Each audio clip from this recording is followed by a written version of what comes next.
میں مثال دے رہا ہوں، میرے ان کولڈ ڈرنکس خریدنے سے ایک گولی تو کلاشنکوف کی آرام سے آ جائے گی.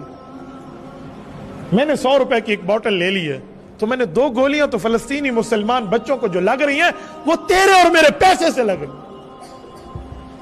کہاں تک جائیں گے؟ کہاں سوچیں گے؟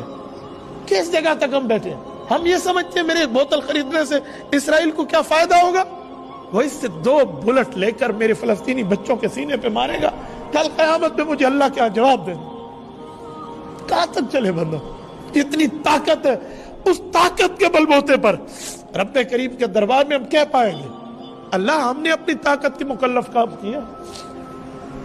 میری طاقت تھی، میں نے آپ تک میسج دینا تھا، میں نے اپنی قبر اس بات پہ چھڑوانی تھی کہ میں بول سکتا تھا. میں گونگا شیطان نہیں بنا، میں بولا، میں نے کہا، میں نے ایک ایک جگہ تک اپنی آواز پہنچا.